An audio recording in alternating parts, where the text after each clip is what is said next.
So Rabosai, we're on DAF Pei Beis Amud Aleph. It's about 7 lines down, the word Ula Reish Lakish. We just need to review to get our bearings. The Mishnah had told us that according to Rabbi Yossi and Rabbi Shimon, an androgynous is allowed to feed his wife truma. Now that's in itself a very bizarre thing, because an androgynous at face value should be a suffix. We're not sure what his status is whether he's a male or a female. And yet the fact that you're allowed to feed your wife truma seems to imply that an androgynous has the status of a male, because otherwise it's not a marriage. So this is where we get into a machlokus between Rabbi Yochanan and Reish Lakish. Reish Lakish had said that androgynous is only allowed to feed his wife truma midirabanan, because truma bisman hazeh, nowadays after the destruction of the temple, is only midirabanan. And that's the reason why we have a right to be lenient. But Rabbi Yochanan says no. Truma nowadays is even deoraisa, and therefore when the Mishnah says that he's allowed to feed his wife truma, even biblically he's allowed to feed his wife truma, and he's allowed to feed his wife all other priestly gifts, including the chazei v'shok, the chest and the thigh of the sacrificial animals that are tithed to the Kohen, because for these purposes at least, the androgynous has the status of a male. We'll have to explain that shortly. But then we got into a whole discussion about a brisa. There's a brisa that talks about the achievement of bittul with sacrificial items. And we had said that Reish Lakish understands the brisa as referring to truma d'Rabbanan. He says the only way, he says, my proof that truma is b'Rabbanan bisman hazeh is because we're dealing with a mixture of fig cakes. A fig cake of truma gets mixed into other fig cakes that are chulin, and yet we say that you can accomplish bittul. He says the only way that that can work is if you're dealing with a rabbinic isser. Why? Because fig cakes is a davar shebeminyan, is something that is counted, and something that is counted normally is not batel unless it's only a rabbinic isser. Rabbi Yochanan disagrees, and he says, what are you talking about? He says, first of all, that brisa is talking about chatichos, it's talking about pieces of meat. And even though I agree that pieces of meat and fig cakes are things that are counted, but they're not things that are exclusively counted. And because they're not sold exclusively by unit measure, therefore you can achieve bittul even if you're dealing with an Isser D'Oraisa. So then the Gemara had said, well, let's talk about this case of chatichos that Rabbi Yochanan addresses. It then quoted a brisa to us yesterday that had a reisha and a seifa, a first part and a second part. The first part of the brisa had said that if you have one chaticha of tamei kodshim, right, a piece of sacrificial meat that became tamei, that gets mixed into a whole mixture of other sacrificial pieces of meat that are tahor, then the only way that will allow anyone to eat those pieces of meat, even a kohen, is if you rely on bittul. The Tanna Kama says you're allowed to rely on bittul over there. Rabbi Yochanan says, you see, we're talking about kodshim, and kodshim can only be biblical kodshim because it's when the temple is extant, and yet you see we accomplish bittul. So comes along Reish Lakish and he says, that brisa is not talking about intact pieces of meat. It's talking about where the piece of meat had disintegrated. And because all of the mixture is like a big mush pot stew that has all the meat has disintegrated, that's why you can rely on bittul when you're dealing with a biblical isser.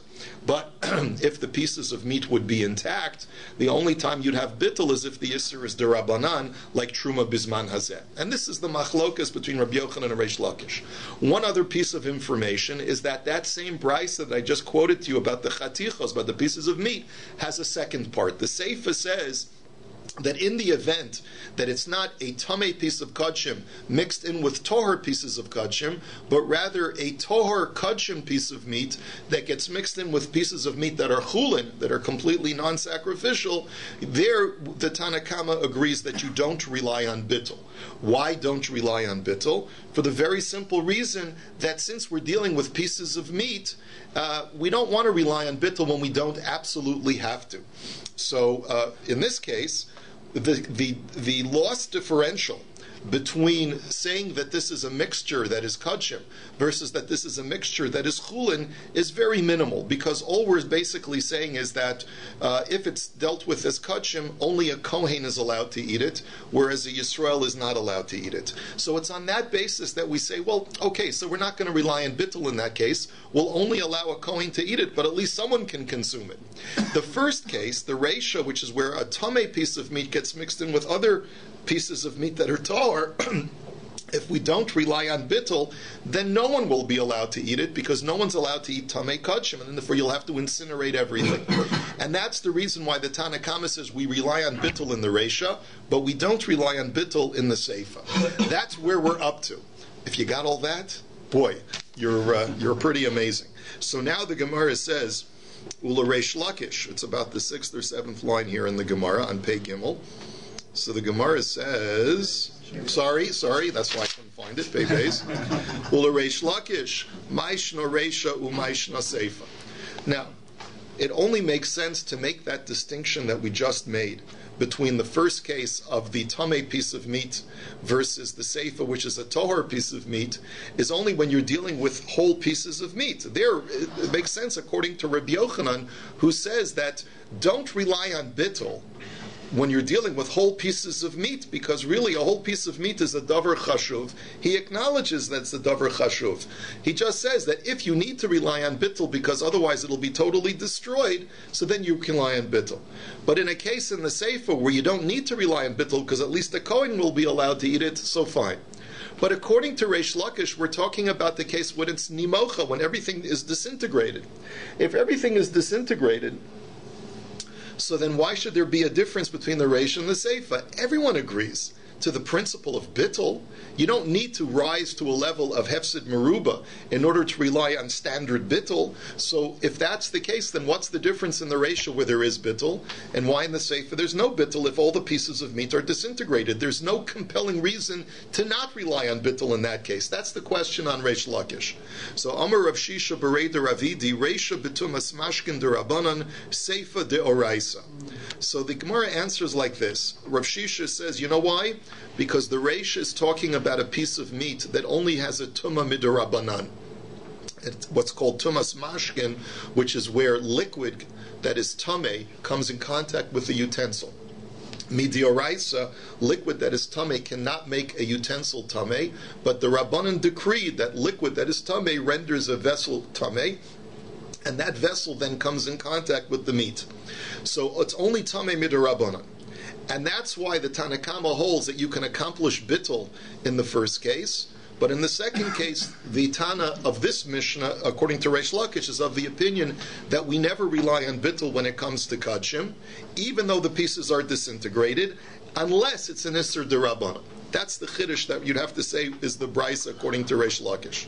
Aval tuma sheretz mai lo sa'aleh, adatani seifa aval chaticha shel chatas torish nisarva b'mei chaticha shel chulin toros lo sa'aleh niflog v'lisni b'dida.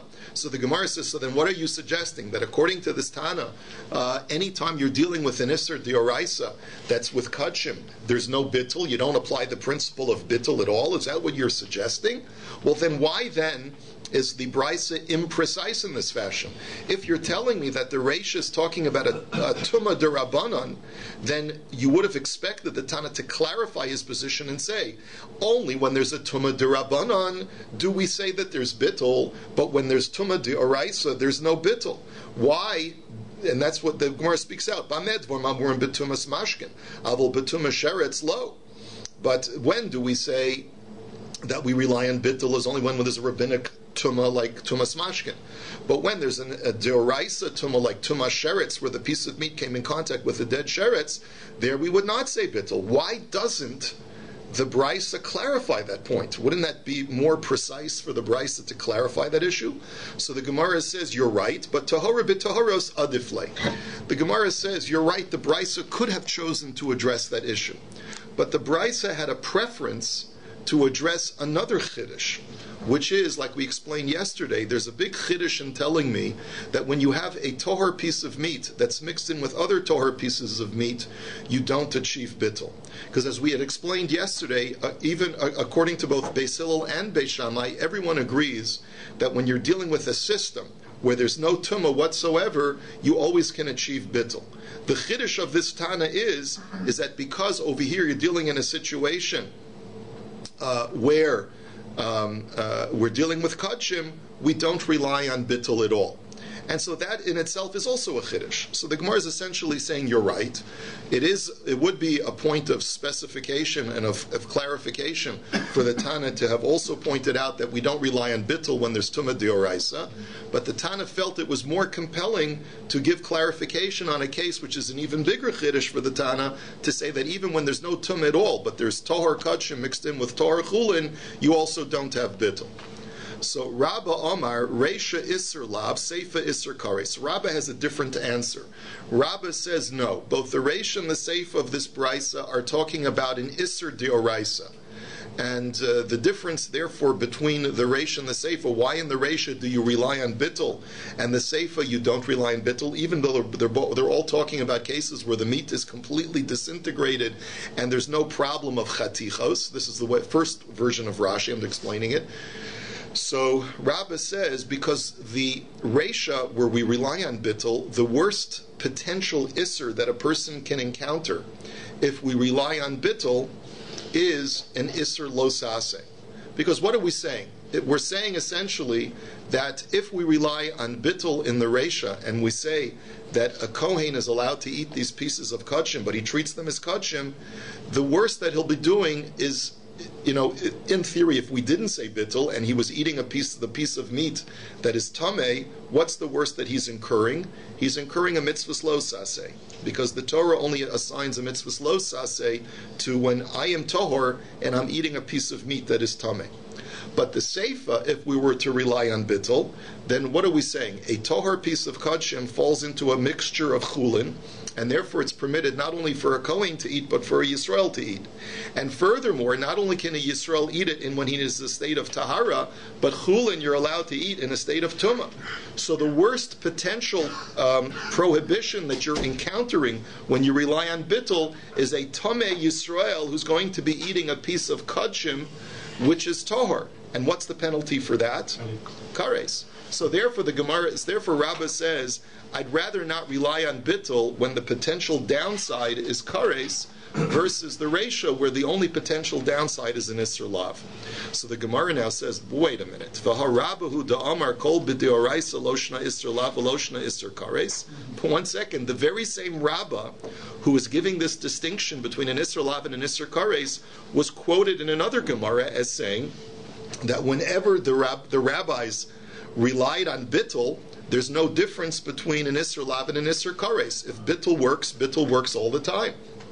The Gemara says, Kasha, you're right, that is taka a problem. Rabbah seems to be contradicting himself, and we don't have an answer for that. Ravashi Omar Seifa Mishum Dahabilei Davar Sheyesh Lo Matirin V'chol Davar Sheyesh Lo Matirin Afilu Be'elef Lo Batal. So Ravashi gives an answer which the Gemara is going to reject momentarily because it's a very strange answer. Ravashi says, remember we learned in Maseches BAYT that there's a concept called Davar Sheyesh Lo Matirin, something which will become permissible later on. So an example that the Gemara had given is, let's say you have something that's muktzah, and it gets mixed in with other things. Well, muktzah is something that only applies on Yontif. So if you wait until after Yontif, you don't have to rely on bittul in order for this mixture to be permissible. We say the same thing with chametz on Pesach. Chametz that gets mixed in with other things on Pesach, you don't rely on bittul because it's a davar sheyesh lo matirin. So Rav Ashi says it's the same thing over here, conceptually. The reisha is, if we don't rely on bittul, no one will be allowed to eat it. But the seifa, if we don't rely on bittul, at least the kohen will be allowed to eat it. So he takes the words davar sheyesh lo matirin, something that will be permissible, and he says it doesn't just mean chronologically, it means it'll be mutter to some person. And that's why we rely on bittul in the reisha, but we don't rely on bittul in the seifa. Same principle that we were trying to suggest before with chatichos, but comes along Rav Ashi and says it applies even with the principles of general bittul as well. So the Gemara says, but sorry, that's not going to work, because v'hadar Rav Ashi badusei laman ila kohen mishra shari eli Yisrael olam aser elahadar Rav Ashi badusei. So the Gemara says Rav Ashi's statement is made in error. That's the word badusa. In other words, and sometimes Rav Ashi, as for some reason, Rav Ashi, this happens to Rav Ashi several times in Shas, that Rav Ashi seems to have had some bad days. It could be that he all said these on the one bad day that he had. But the point is that it must have been a really bad day. But the point is that Rav Ashi's statement that Davar sheyesh lo matirin is a term that can be applied to a situation where right now it's usher to some and it's mutter to others is a misapplication of that term. Because the only time that you use the principle of Davar sheyesh lo matirin that tells you don't rely on bittul is when something is forbidden now to everyone, but will be permitted at some later time to those very same parties to whom it is forbidden now. And that's the example that I gave you about chametz on Pesach. But in this situation, there's no chronology involved. It's mutter to a Yisrael. It's mutter to a Kohen right away if you don't rely on bittul. And it's going to be usher to a Yisrael right away if you don't rely on bittul. And that's never going to change over the course of time. So therefore, you can't apply that principle of davar sheyesh lo matirin. If bittul works, then bittul will work right away because of the fact that it should work right away because of the fact that you're dealing with the principle of bittul. Davar sheyesh lo matirin is not a reason to prevent bittul in this kind of situation. The only time davar sheyesh lo matirin prevents bittul is when something is forbidden now but will become permitted sometime later on chronologically. So now the Gemara says, V'savar Rabbi Yochanan truma bizman hazeh deoraisa. So now hold on a second. Our whole discussion got started because we were saying that according to Rabbi Yochanan, an androgynous is allowed to feed his wife truma, because he says, and that's biblically, because I hold that truma bisman hazeh is deoraisa. So the Gemara says, how can you tell me that Rabbi Yochanan holds that truma bisman hazeh is deoraisa? V'hatanya shtei kupos echa shel chulin ve'echa shel truma, v'lifneihem shtei soin echa shel chulin ve'echa shel truma, v'naflu elo besoch elo harei elo mutarim. There's a brisa that says a very interesting case. You've got two big boxes. One box contains truma and one box contains chulin. In front of the two boxes is a plate, let's say, that has grain on it. One plate has grain of truma and one plate has grain of chulin. And what happens is the two plates get poured into the two boxes. But you're not sure whether the chulin plate fell into the chulin box, or whether and the chulin and the truma plate fell into the truma box, or whether it was reversed. We're not sure. So the brisa says, you know what? Everything is okay. The chulin is still considered to be chulin, and the truma is considered to be 100% truma. Why? Sha'ani omer truma l'soch truma naflu v'chulin b'soch chulin naflu. Because I assume that the chulin fell into the chulin box, and the truma fell into the truma box. Va'amar Reish Lakish v'hu sherabu chulin ala truma v'Rabbi Yochanan Amar alfa pi shelo rabu chulin ala truma. So here's in the machlokas between Reish Lakish and Rabbi Yochanan. Reish Lakish says that if you had, let's say, 10 ounces of grain on that plate, then you would need to have at least 10.1 ounces of grain in the box in order for us to be able to assume that the whatever fell into the chulin box is still chulin. Because even on the possibility that the truma on the plate fell into the chulin in the box, at least you have bittul barov, you've got a nullification and a majority. But Rabbi Yochanan says, no, that's not necessary. Even if you don't have a majority of grain in the box to overpower the stuff that fell in from the plate, you would still say that you can assume that the chulin fell into the chulin box. So the Gemara says, I don't understand. Bishlam ala Reish Lakish kasaver b'derabbanan nami ribuyahu debayina. Reish Lakish, at least I understand. Reish Lakish holds that truma bisman hazeh is derabbanan. But even though it's derabbanan, Reish Lakish will still require that in order to make that assumption that the chulin fell into the chulin box, and to be able to say that it's still 100% chulin, you need to at least be choshesh that maybe the truma fell into the chulin box, and therefore you need to have a majority of chulin to overpower the possibility that truma derabbanan fell into the box. Elo Rabbi Yochanan kasha. But according to Rabbi Yochanan, if you hold a truma bisman hazeh as deoraisa, you're taking a suffix deoraisa and you're being lenient. We always say suffix deoraisa is l'chumra. You have to be machmir. So how can you tell me over here that even though there's a possibility that the truma fell into the chulin box, you don't need even a majority to say that it's batal and to say that we can assume that the chulin is 100% chulin? What right do you have to say that? So hamani rabbanan hi. Ba'ana da'amri karib yosi.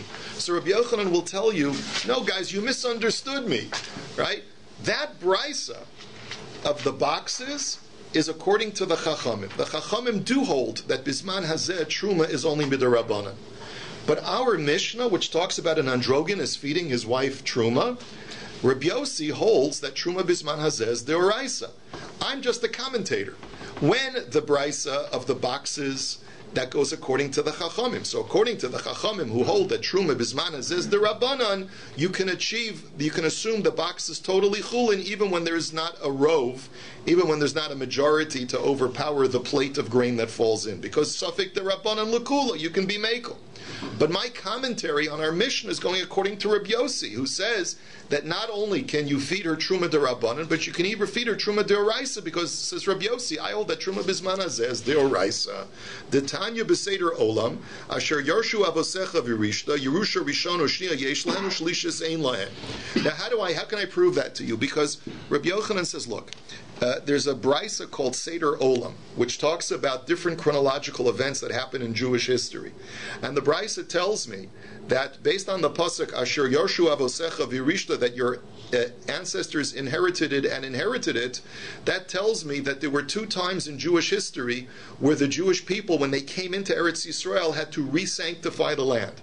When they came into Eretz Yisrael the first time in the times of Yehoshua, they had to sanctify the land.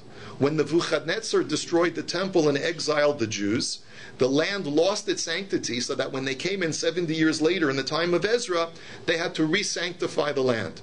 But when we rebuild the temple a third time, it will not be necessary to re-sanctify the land, because the original Kedusha maintains even though we are in exile. That's the opinion of Seder Olam. And therefore, if the original Kedusha maintains, then even Bisman Hazeh, Truma's Deoraisa. Now, by the way, you should know this is a whole discussion in the Rishonim. The Rambam does paskin that the original Kedusha of Eretz Yisrael maintains, but it seems that he only applies that to Har Habayis, to the Temple Mount, and not to the rest of Eretz Yisrael. But it's a whole long discussion, which we won't get into now. But the point is that Seder Olam says that the entirety of Eretz Yisrael maintains its Kedusha even after the Churban, which would indicate that Truma Bisman Hazeh is Deoraisa. And Va'amar Rabbi Yochanan Mantana Seder Olam Rabbi Yossi. Rabbi Yossi is the author of Seder Olam, and therefore, if Rabbi Yossi says that an androgynous can feed his wife Truma, then it's even a Truma Deoraisa, which is Bisman Hazeh. Sofrek the Gemara v'Savar Rabbi Yochanan b'Derabanan lo ba'inun ribuya. But let's go back to that case of the boxes. You're telling me, Rabbi Yochanan, that goes according to the Chachamim, that since you're only dealing with Truma Derabanan, you don't need to have a majority to overpower the possibility that Truma fell into the Chulin box.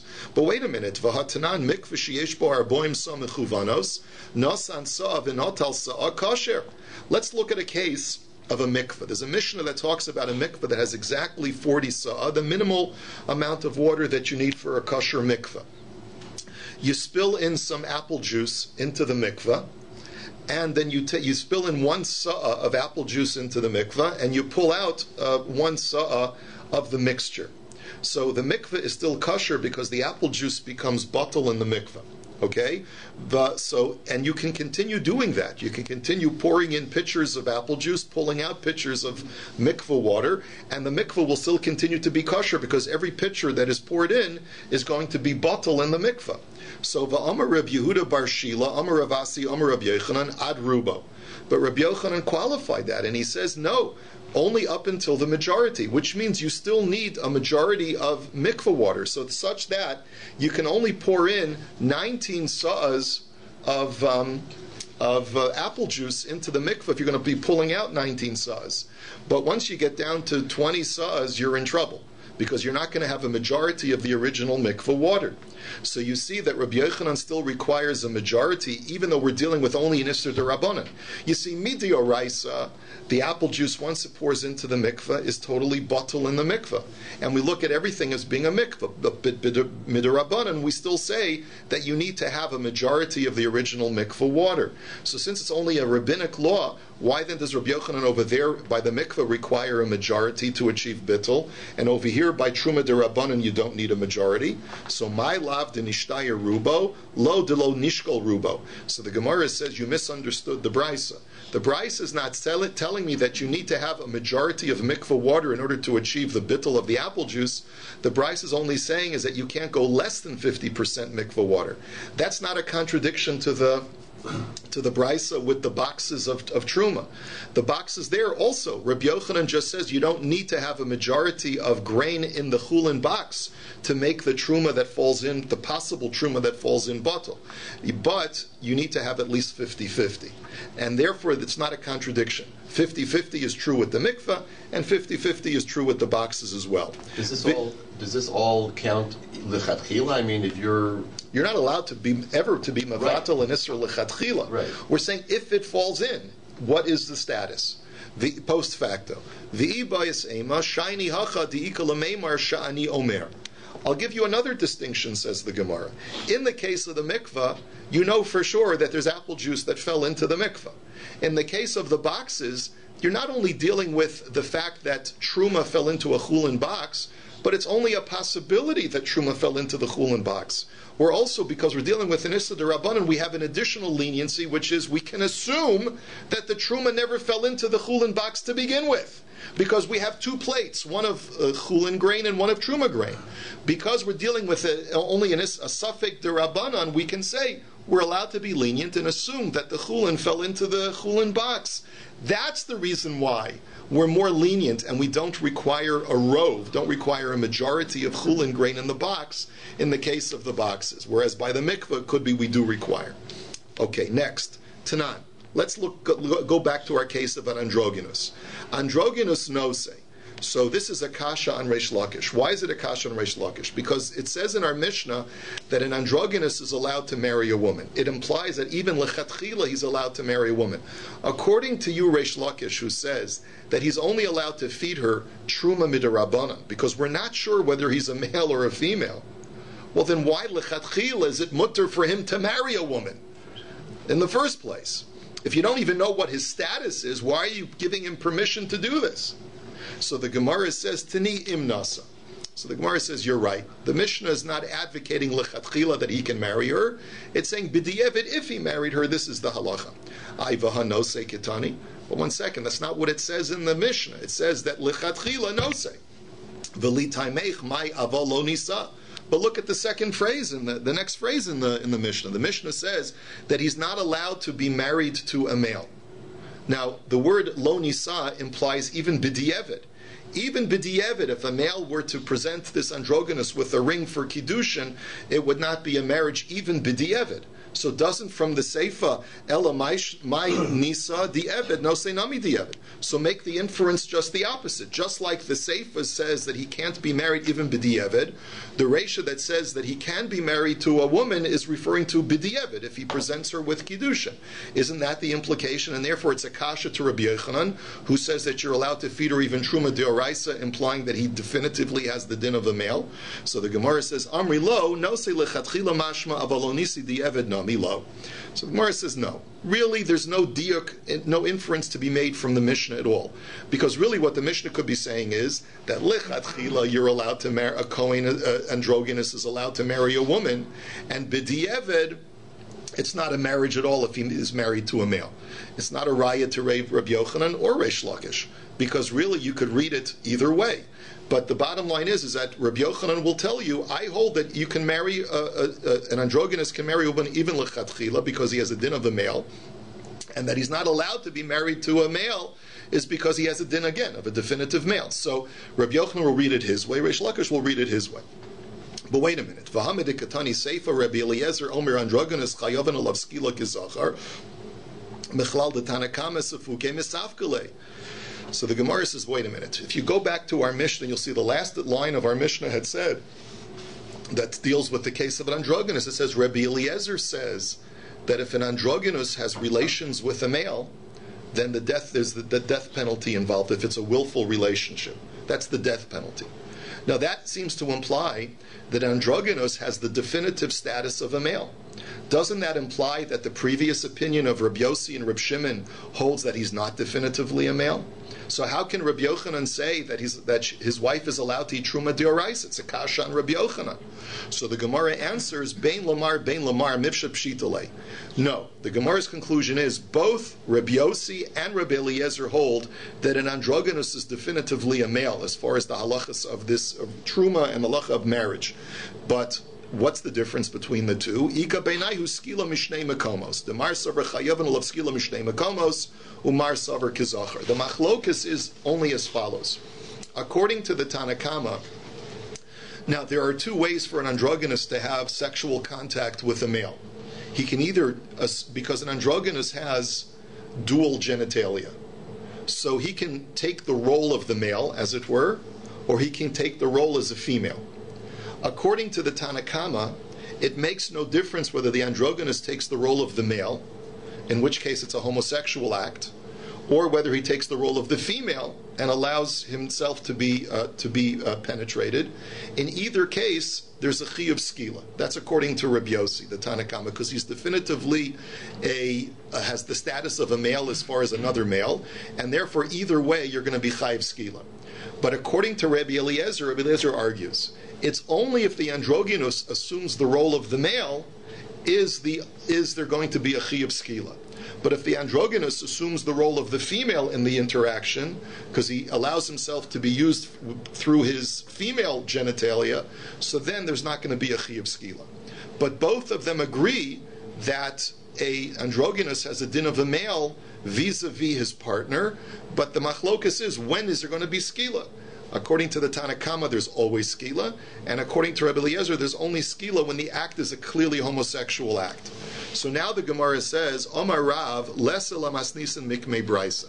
So Rav comes along and he makes the following statement. He says that we don't paskin like our Mishnah because we have a braisa that countermands our Mishnah. The Tanya Rabbi Yossi Omer androgynous bria bifnei atzmahu v'lo hichriu bo chachamim im zocher im nekeva. Because Rabbi Yossi is quoted in the Braisa as saying something totally different from our Mishnah. In our Mishnah, Rabbi Yossi seems to be saying that androgynous has the din of a male definitively. But in the Braisa, Rabbi Yossi says no, that we're not sure whether he's a male or a female. The rabbis did not indicate, and therefore we have to treat him as a suffix. So therefore, it would turn out that according to this Braisa, an androgynous would not be allowed to feed his wife truma, certainly not the oraisa like Rabbi Yochanan is advocating, and also that there would be no death penalty if he has relations with the male. But the Gemara says, but adarabba leisa lebraisa mikmei masnisin. But the Gemara says, why are you saying that? Normally we say that a Mishnah trumps a Braisa. Why are you telling me over here that the Braisa trumps the Mishnah? The Gemara answer is Midashavke Rabbi Yossi lebarzuge shma mina hadarbe. The answer is because Rabbi Yossi in our Mishnah is quoted to be saying it together with Reb Shimon. It says Reb Shimon and Rabbi Yossi say that an androgynous could feed his wife truma. But the fact that the Braisa only quotes Rabbi Yossi implies that it's said later, where Rabbi Yossi basically departed from his partner, Reb Shimon, and says, you know what, I've changed my mind. It's more logical to say that than to say that Rabbi Yossi had originally said something by himself, and then Reb Shimon joined forces with him. Because if Rabbi Yossi had previously said it on his own, there would be no need for Reb Shimon to say it. It's only if Reb Shimon and Rabbi Yossi had consensus originally, and then Rabbi Yossi departed from that consensus, that you would need a brisa for Rabbi Yossi to be quoted by himself. So therefore the Braisa is more definitive. But Shmuel argues, Shmuel Amar Lesa Libraisa Mikmei Masnisin. Shmuel says, I disagree, and I hold that the Mishnah is the definitive halacha, and we reject the Braisa. So Adarabba Lesa Lamasnisin Mikmei Braisa Tahashaminin Leili Shmuel Dechayesh Liyichidah. But the Gemara says, why? Maybe Shmuel, why do you say, Shmuel, that we should reject the Braisa in the face of the Mishnah? Aren't you the same Shmuel who said that even if there's a Das Yachid, even if there's only one opinion of a Tana, even if it's quoted in a Braisa, but if that opinion is more Machmir, we have to be Choshesh for it, we paskin like it, so maybe we should paskin like the Braisa over the Mishnah.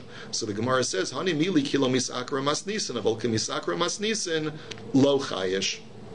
that's only when you would side with the Brisa, only when you're not uprooting an explicit Mishnah. But if by siding with the Brisa you have to actually go against an explicit Mishnah, even Shmuel agrees that we don't go according to the Brisa. This is where we'll hold it for today. Have a wonderful, merry day.